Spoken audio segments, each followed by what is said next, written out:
Good morning everyone. Here is Prachi Parivar. So I am going to present the topic hydronephrosis. As you all know that hydro meaning clear uninfected fluid. You will encounter the various terms like hydroureter, hydrocephalus. So their hydro means clear uninfected fluid.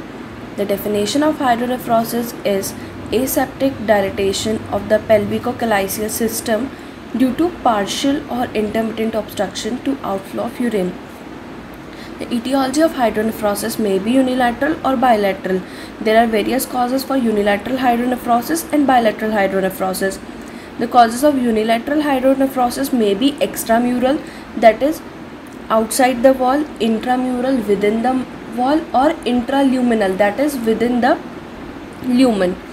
So extramural causes are aberrant renal vessels, maybe compression by carcinoma cervix, retroperitoneal fibrosis. The causes for intramural are congenital PUJ obstruction, ureterocele, neoplasm of ureter, stricture following removal of stone. Intraluminal are stones in renal pelvis, slough papillary necrosis as occur in case of sickle cell anemia and diabetes. In bilateral, there may be congenital or acquired. The congenital causes are congenital structure of external urethral meatus or congenital posterior urethral valve. In case of acquired are benign prostatic hypertrophy, carcinoma prostate, phimosis and bladder carcinoma. There are some important points out of it, that is congenital PUJ is most common cause of hydronephrosis, and the treatment for aberrant renal vessel is Hamilton-Stewart operation. Now coming to pathology, there is pressure burden in order that pelvis is affected first, then calyces, then parenchyma is affected, eventually leading to pressure atrophy of renal parenchyma and compromised secretory function of the kidney. The staging of hydronephrosis is like initially the calyces were in cup shape, then due to pressure burden they get flattened, then club shape, and ultimately they get broadened, that is your dilatation of the calyces. The clinical features of hydronephrosis are, that is right kidney affected more commonly, dull loin pain, increases by fluid intake, attack of acute renal colic which is usually associated with the renal stone. There is one details crisis. After attack of acute colic, a painful swelling in loin is seen which disappear following passage of urine.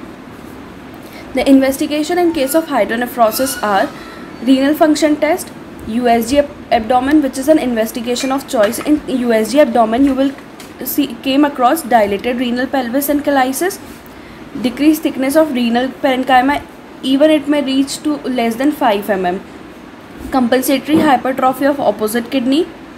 The other investigation are intravenous urography, in which the dye is injected and then x-rays are taken at various interval. So the finding of intravenous urography is clubbing of calyces seen, assess function of disease as well as opposite kidney. Another investigation, isotope renography, which is also known as DTPA scan. The full form of DTPA is diethylene triamine pentacetic acid. This isotope renography assess function as well as quantitative measurement of renal perfusion. Whittaker test, it is obsolete nowadays. Pressure changes are measured after injecting saline at rate of 10 ml per minute. Persistent increase in pressure indicate hydronephrosis. So here is the picture depicting intravenous urography. You can look into the right calyces that they are become convex, giving the pattern of club shaped calyces. Now this is a scan of isotope renography showing hydronephrosis on the left kidney. So coming across the treatment, in mild cases the treatment is we have to monitor and follow up. If kidney is non-functioning, we have to do nephrectomy. If poorly functioning with parenchymal thickness more than 5 mm, we do percutaneous nephrostomy and reassess renal function after 1 week. If there is improvement in function, do pyeloplasty, that is Anderson-Hine operation. If there is no improvement after PCN, we have to do nephrectomy. So this is the picture depicting Anderson-Hine operation. What we do in this Anderson-Hine operation, as you are looking into the red shaded part, so that is the dilated part. So initially we remove that shadowed part and do spatulation of ureter.